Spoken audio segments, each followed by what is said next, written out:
It all starts with a seed. A seed that has blossomed into a $19 billion industry. Now you can plant a seed with Leafly. Cannabis is the fastest growing industry in North America, averaging 27.5% growth year over year, supporting over 320,000 full-time jobs across 37 states. Leafly is the marketplace that brings it all together. And while we don't touch the plant, we follow the plant. We study it. And we're the place where you can discover the farmers, entrepreneurs, mad scientists, and bud tenders who power the industry. We help legal, licensed dispensaries get new customers.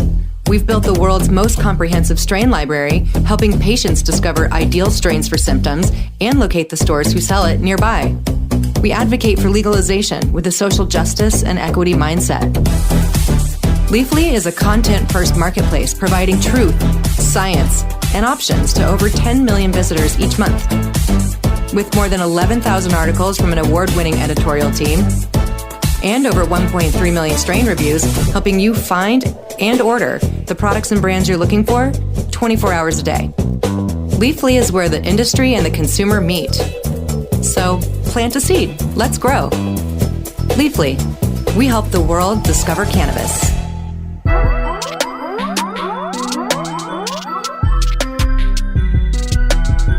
Hey folks, welcome back to the podcast. I am your host, Darren Harris. Welcome back to episode 3 of the Darren Harris podcast. Today's episode, I'm going to be talking about the new digital world order. And you might ask me what that is, and pretty much it's this. You know, if you wanted to know about cryptocurrency or what an NFT is or the metaverse, this is the show right here because I'm actually interested in all that stuff myself. I do own a little bit of cryptocurrency, and I'm anxious to see what I can actually do with it. So today on the program, we're going to be sitting here talking about cryptocurrencies, NFTs, and the metaverse and what they are and what we can do to be involved, if we even want to be involved at all. But first and foremost, as we get started, I want to give the Dope Shit Award. Today's Dope Shit Award, and this is actually probably one of the dopest things that I have ever heard of. So today's Dope Shit Award goes to the House of Representatives. That's right, the House of Representatives gets today's Dope Shit Award. What did they do? Well, check this out. The House votes in favor 220 to 204 for the decriminalization of marijuana. Hallelujah. That's right. So it still has to go through a few more hurdles for it to be legal, legally, nationally. But that's the first major hurdle that they have overcome. So today's Dope Shit Award goes to the House of Representatives for having the fucking cojones to decriminalize marijuana and put it up. And not for nothing, they did it in I mean, it was 220 to 204. So yeah, they wanted to get this put across. And I think people are starting to realize that it don't fucking hurt nobody. But more importantly than that, it actually helps the economy. It does help the economy. It can help the economy. But one of the things I'm starting to not like about it is now that the government's a part of it, and they're like, oh yeah, cool, yeah, we're cool. But now that they're part of it, now they're starting to regulate it. So now, some of the strains, they're capping off at 14%, 15%, when, I know back in the day, just recently, not too far back in the day, but just recently I was getting stuff that I just know was higher than, 15, 16, 17, even 20%. So, but even still, that is a huge leap forward for this movement, and especially for the people who suffer from conditions where marijuana helps them, and they live in states or places where they don't really have access to a dispensary. All they really have is a dude down the street that could really get it for them. So now, it's more or less a slap on the wrist, or really, it's decriminalized. So hopefully, that's a pathway to full legalization here in the country, and here soon we can be enjoying the benefits across the country of what cannabis has to offer us. So, and it's more than just it's more than just getting high. Like I said, when I first got my card, I went and I spoke to the physician, and he ran down a bunch of strains and what they did. And when I went into the dispensary, even some of the people behind the counter, they were very knowledgeable, and they asked me, well, what's wrong with you? Well, I was in a car wreck and my neck hurts and I have anxiety, and I've been diagnosed with depression depression and so on and so forth. And, sure enough, they come out of the back, well, try this, and then you try that, and da-da-da-da, so on and so forth. Well, this strain is this, and it does this and that. And, you really start to begin to realize that it really does have an effect on those different parts that you're having problems in. So I just want to say, again, hats off to the House of Representatives for, decriminalizing marijuana, because it really, really legitimately will start helping people instead of hurting people, because, they used it for so many years and they demonized it for so many years. And not only that, they used it to put minorities in prison, for long periods of time, and it was just crazy, but now, hopefully those days are over and people can get back to, and maybe, they'll let the people with the little bullshit, bogus marijuana charges, maybe they'll let them go. Maybe they'll free up some spaces in the prisons for people committing real crime. So, yeah. So, yeah, once again, hats off to the House of Representatives for that adjustment to the legal system here. All right, moving right along. Today's earbuds is actually kind of cool, man. I'm a big fan of this artist and have been for quite some time. And some of you may know who he is. I know the world probably knows who he is now. But they didn't know who he was about 5 or 6 years ago. I'm living proof because I had to put so many people onto this dude. Some people did, but a lot of people didn't. And today's artist that I'm listening to on earbuds, which I listen to every day. I listen to every week. I listen to all the time. I listen to him primarily. This is pretty much my favorite artist at the current moment. And the artist is actually Anderson .Paak. So wonderful, wonderful, wonderful musician. Great artist. Just slap hard, good music, man. I mean, he's got, a plethora of albums. He's got 1, 2, 3, 4, 5, 6. I'm looking at 6, 7 albums. Lovejoy in 2012, Venice in 2014, Malibu in 2016. Yes, Lord also in 2016, Oxnard in 2018, and Ventura in 2019, and Silk Sonic in 2021.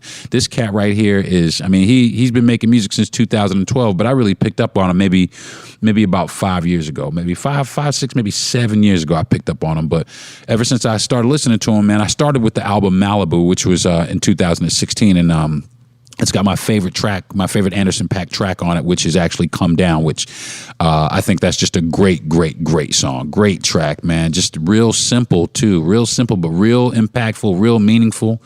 But he's got so many good songs. He's got good songs with other people. He's got a song with Kendrick Lamar called Tense, which is just great. Just a good tune, man. It's just a good up-tempo, feel good song. And I play that one a whole lot. So if you don't know who he is, he won. He's part of the Silk Sonic duo with Bruno Mars, and congratulations to them, by the way, to the Silk Sonic duo for him and Bruno Mars for winning Song of the Year and Record of the Year. I thought that was absolutely awesome, the way that they got up to go accept their awards. And I tell you what, though, man, Bruno Mars was a real clean cut dude, man. When he first came out, man, he was like, "I should have bought you flowers." He went from that to "This bitch got me paying her rent," hanging around with ratchet ass Anderson .Paak, smoking weed and drinking Hennessy and shit. They was fucked up at the Grammys too, man. You could just tell Bruno was fucked up. He couldn't even say shit, man. He was wasted. He lit up a cigarette on the stage at the Grammys. That's how you knew he was fucked up. He was fucked up. But again, man, hats off to them dudes, man. They both are amazing artists. They put out some great, great music, man. They really do. And now that they're putting out music together, it's good to see.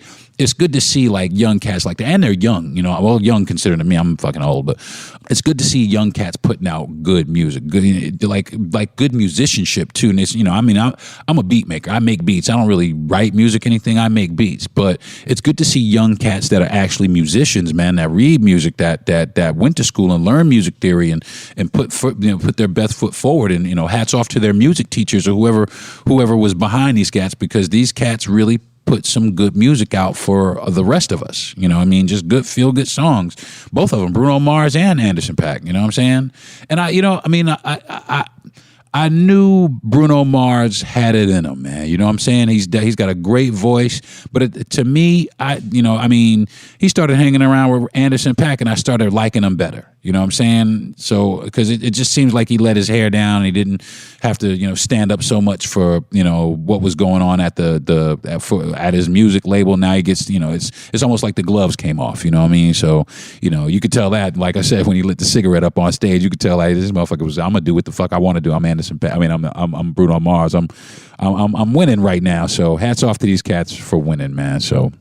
And I absolutely love that. So, again, if you guys if you've not heard of them, or not, I know you've heard of Bruno Mars, but if you've not heard of Anderson .Paak, please do yourself a favor, jump on YouTube and listen to a couple of his tunes, man. Or either jump on whatever streaming service that you have and put on Anderson .Paak Radio, and I'll tell you what, man, you will not be disappointed. It's good song after good song after good song. So. This next portion of the program is brought to you by Leafly. That's right, Leafly. I enjoy that app because it educates the shit out of me, really. It does. It really helps me get my game on as far as the cannabis game, because I really like to know, Before it was like we didn't know. Back in the days, motherfuckers really didn't know what they were smoking. We just took, back in the day, we really didn't know what we were smoking. We didn't. We had no clue. You know what I'm saying? We was just out there buying whatever we could get. Hopefully, it didn't have a bunch of sticks and seeds in it.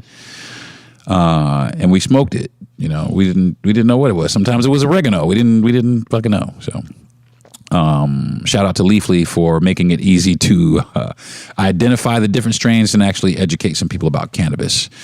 Which brings me to my strain of the week. The strain actually is we got it with the last strain we got, which was Cinderella 99. Which actually this strain and Cinderella 99 are actually related. The strain of the week is Apollo 11, and really it's a cross between the Jack Harris strain and the Cinderella 99 strain, which is great. They're both sativas, so it's like a real heady high, man. It's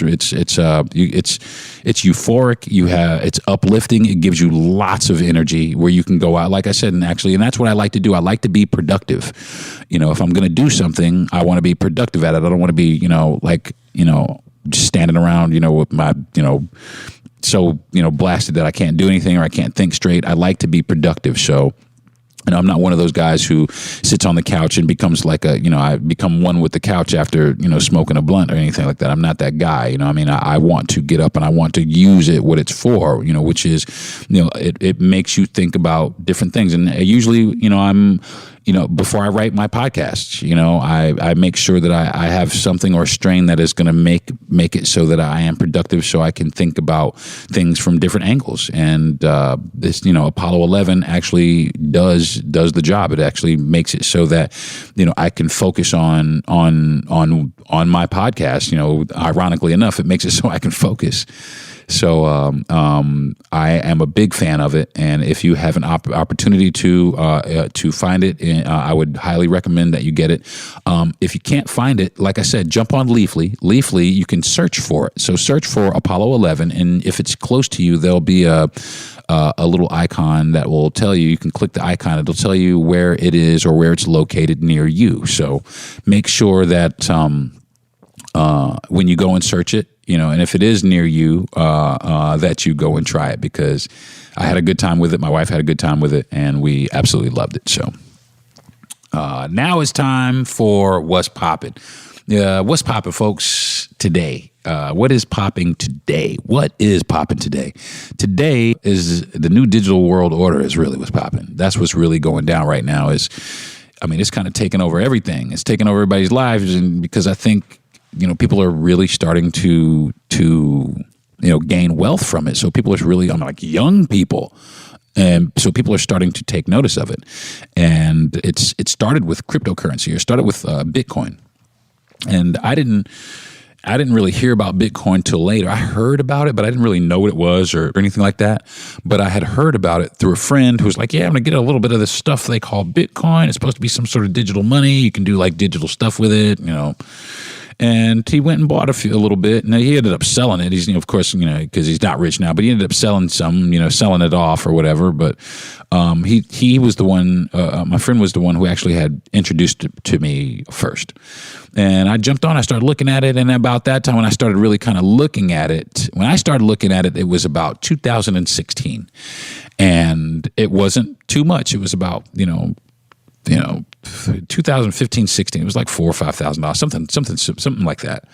And okay, yeah, sure. I got a couple of dollars, so I was putting a couple of $20 at a time, and I had a little bit of money in it, and it just didn't really move a whole lot. And I had some bills, so I sold it off, and like a dumbass, and sold it off.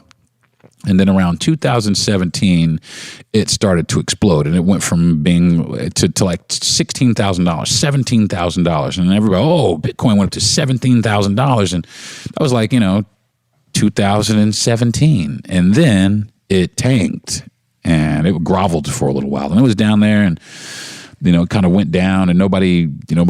You still heard about it, but it wasn't really. People weren't really enthusiastic about it. They were like thinking the Bitcoin ship had sailed, but a lot of people started buying it again, especially after which I should have bought some, but I didn't, like a dumbass. I bought some other shit like Dogecoin, but I should have bought more Bitcoin, but I didn't, and a lot of people did, and what started happening is what's happening now, which Bitcoin just went through the roof. And I heard an article that said sometime by the end of this year that Bitcoin is supposed to reach about $100,000. So, I'm waiting to see if that actually happens. I'm trying to put a little bit here and a little bit there. And I do own some cryptocurrency. I just don't own Bitcoin, which I actually own Ethereum. I have some Ethereum, and I also have a little bit of Dogecoin, like I said, which is not much, but it's not trading it much. But I do have a little bit of Dogecoin, but I do also have Solana, which Michael Jordan just got a hold of, which is actually a competitor of Ethereum. So I have both, like I said, both Solana and Ethereum, which are basically my major crypto coin, or my major crypto endeavors. So I'm kind of nurturing my my Ethereum investment, because that is what the next category or the next subject I want to talk about is based off of, which is Ethereum, which the next category is the NFT, or the non-fungible token category, which I'm very, very interested in that, because again, just like Bitcoin, it's another opportunity for people to virtually get rich for something digital, or so they've created this digital marketplace for them to spend their cryptocurrency, which has an actual dollar amount on it, which is so crazy. There's a marketplace called, I wanted to tell you first about your cryptocurrency marketplace. If you want to purchase cryptocurrency, I actually go through Coinbase. It was the first one. I mean, there's other ones, you could do it through Robinhood, but I go through Coinbase because it was the first cryptocurrency wallet. I mean, not wallet, but cryptocurrency exchange that I found. I logged onto it, and now actually it's being traded on the NASDAQ. So you can actually buy shares on the NASDAQ of Coinbase if you wanted to actually go in that route, the regular money route. I got hooked on. I just decided to go with them, and it's so far so good. It's been working for me.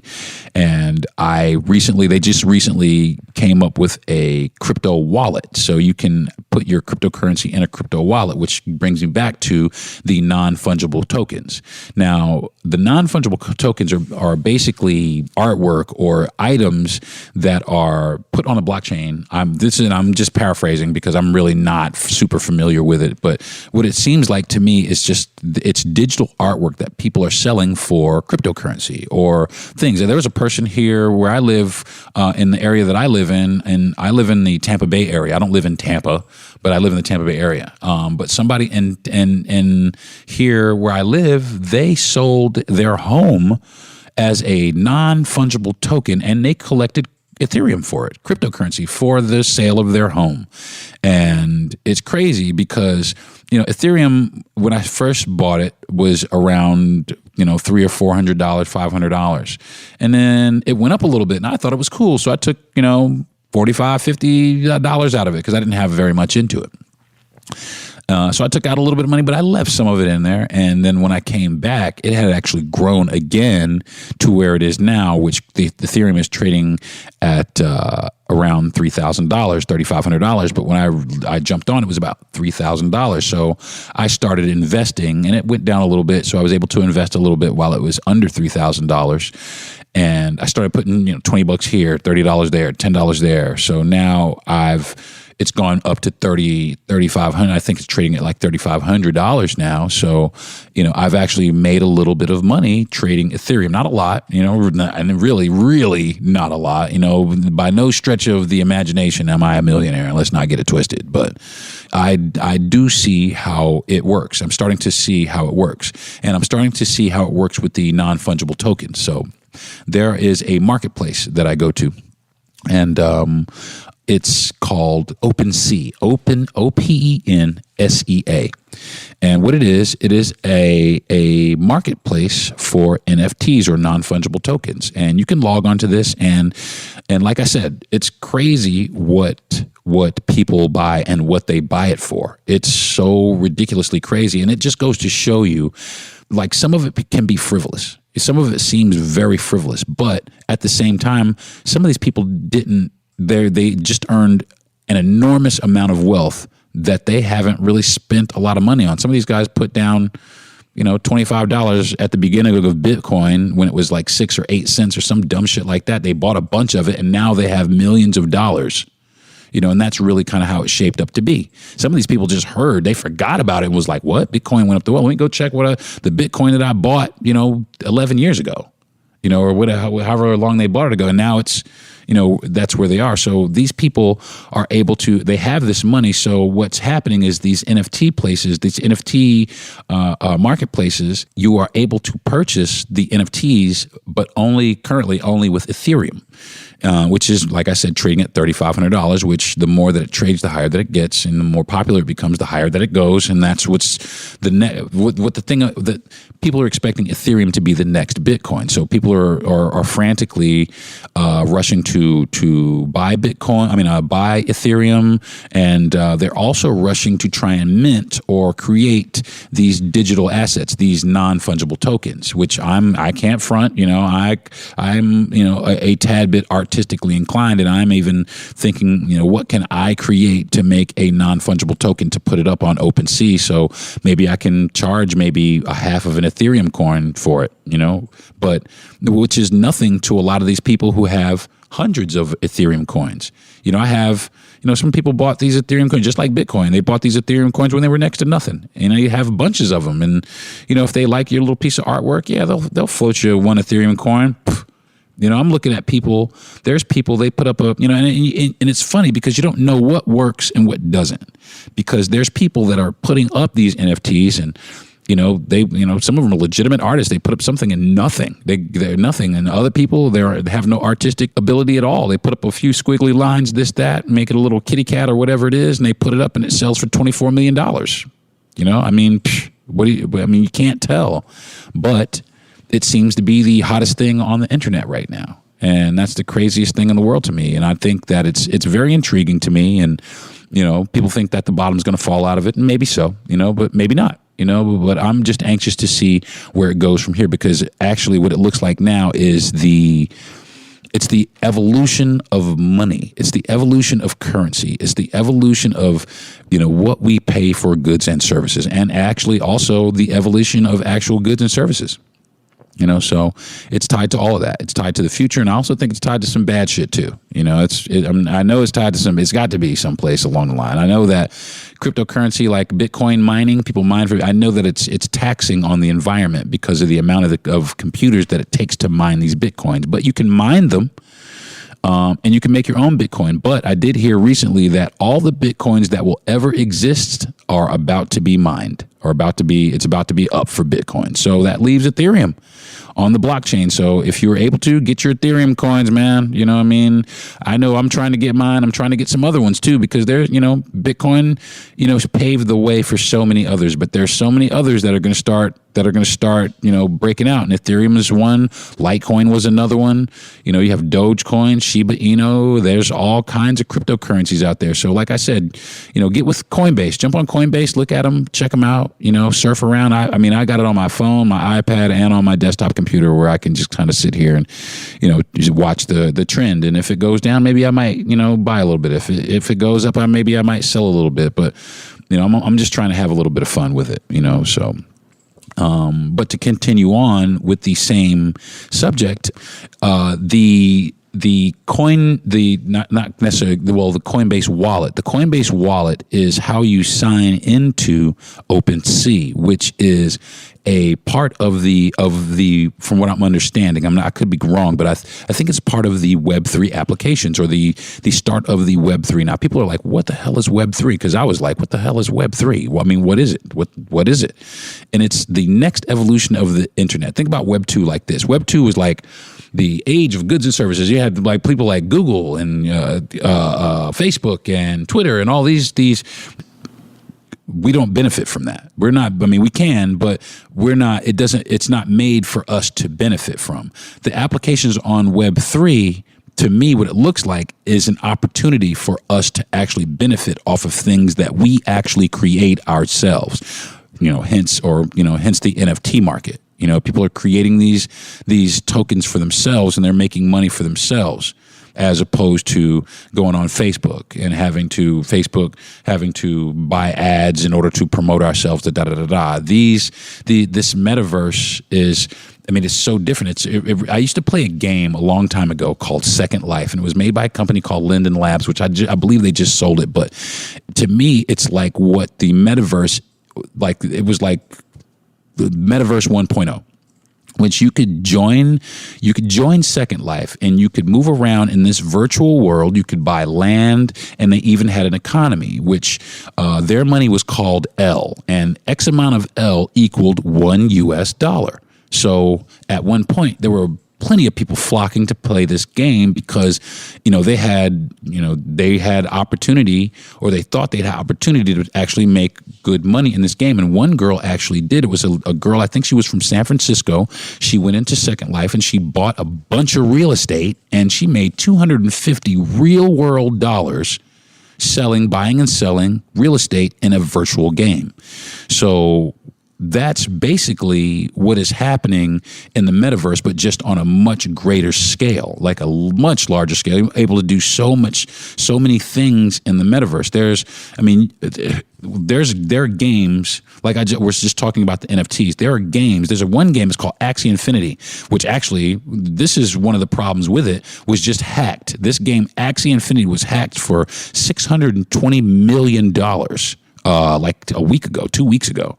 But it was a wildly popular game because what it does, it's a game where you buy, it costs about $1,000 to start to play because it's a Web3 application that's based in the metaverse, which you need Ethereum in order to play. So what happens is in this game, you buy these things. They're called Axies, and it's almost like it's going to be like the new Pokemon. Somebody said, but these things are called Axies, and what they are is like these little digital pets, or what they really are NFTs. But they're these little digital pets, and you feed them and you nurture them, just like the little farm friends on your phone or whatever it is. But you can breed these pets, and what happens is they create you level them up like you do Pokemon, but their value increases because once they start as eggs, but once they hatch, they become these tokens, these NFT tokens, and you can battle with them in the game, or you can sell them for Ethereum, which people, the higher level that your Axie is, the more Ethereum that it commands. And that is one way that the metaverse, you're able to actually make money, or try and survive. There are people, and look it up. There are people making a whole ass living from playing this game. I mean, there are people making millions of dollars from playing this game, but people just lost a bunch of dollars playing this game. And then the problem is, and it's a gift and a curse at the same time, because there's no regulation, but then at the same time, there's no FDIC. So if you lose your shit, you lost your shit. You know what I'm saying? And that's the same thing with the wallets. You know what I'm saying? In order to gain access to the metaverse or these Web3 applications, you have to have a wallet, a digital wallet, or a crypto wallet. I have two of them. I have Coinbase Wallet and I have MetaMask. MetaMask, I believe, right now is the most popular. But there is no guarantee. Once you deposit your money into, and this is how it works. Once you deposit your money into one of these crypto wallets, they give you a 12-word phrase. Do not lose that 12-word phrase, because there's no tech support. They cannot recall your password. If you lose that, you are done. So if you have, $1 million of cryptocurrency and you lose those 12 words and you happen to lose your login, guess what? It's just gone. And that's one of the issues with it. You know what I'm saying? So be very careful. And I have mine, I know people who have theirs tattooed on their body so they don't forget it. And that's how important it is, because it is unregulated funds. But then with that, you got people out here super smart. They just hack your computer and take your shit. And that's happening all over the place. They're just hacking your shit and taking your shit. They're just taking it. But there are people getting straight up rich. Puerto Rico has become, the landing base or the new homeland for the crypto millionaire. They're buying up all the coastline in Puerto Rico, and because it's cheap, and B, because it's kind of the United States, but not really. You know what I'm saying? But they're out there, they're living their best lives out there, on some cryptocurrency, on some crypto millionaires. And don't get it twisted, the people of Puerto Rico are benefiting from it, which is great. Love it. So that's pretty much what's popping. The cryptocurrency, the NFT or a non-fungible token market, and the metaverse. What is it? What are they?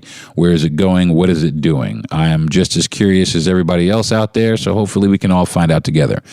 Like I said, I've invested in some cryptocurrency. I plan to continue to invest in cryptocurrency, and it's not for everybody, but I do. If you are interested in it, please. There is. I also wanted to tell you guys really fast. If you want a little more information, because I know I'm all over the place a lot. If you want a little more information, there is it's a series on Netflix called Explained, and one of the episodes of Explained, they're little 12 to 15 minute episode, 20-minute episodes, and one of them is on cryptocurrency. And definitely watch it because it's very intriguing and it tells you how it works. And I think there's another one on the blockchain because that's what it is. All the stuff is on the blockchain, which I'm still trying to decode and figure that shit out too because I have no idea what it even is. So that's that. So if you guys, if you are contemplating it, I say take the leap. I say take the jump on off the cliff and go get you a little bit of cryptocurrency and play around a little bit. So, all right. So that is what's popping for the week. Last week on relationship goals, I basically wanted to do things for my wife. I wanted to show her that I loved her by going above and beyond and trying to anticipate her needs and what she expected of me as far as what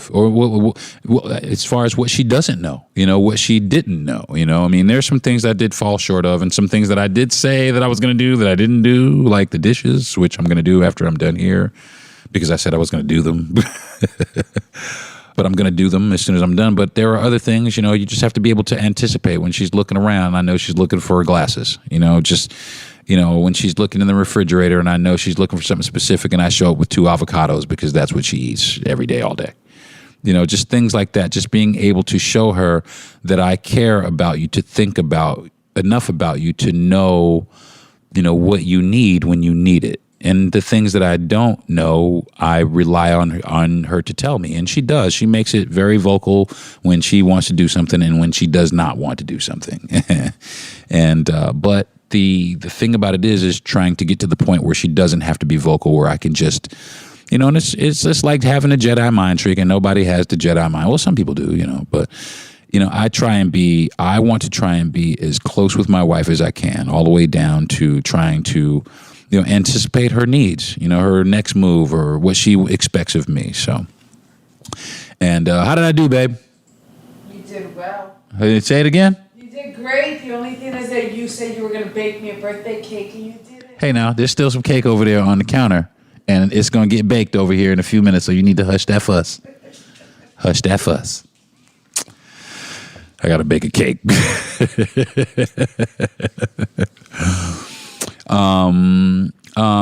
So this week's goal, all right? this week's goal, all right? This week's goal, what I'm going to try to do for my relationship goal this week is I want to try and create more fun and excitement in our relationship, which is, I'm going to tell you what, man, it's going to be hard because we laugh hysterically as shit every day. I've never laughed with any other person more than I laugh with my wife. It's outstanding. You're like, you're fucking corny, man, with this wife shit. But you know what, though, man? It's great. It really is. It really, really is. It really is. I laugh hysterically with her every day since the day we met. And then it's just, I mean, I'm not exaggerating. Even on days that we fight, you know what I'm saying? If we fight, we might fight and have a tiff with each other. But, you know, I'll leave the house for 20 minutes. I'll come back upstairs. She might say something silly off the cuff, or I might say silly off the cuff, or da-da-da-da. And we are on the floor rolling and laughing and gasping for breath because we can't get our breath from laughing at each other. So this is a huge challenge for me because I'm going to try to take that more fun and excitement to the next level. Now I have some cheat codes. Okay.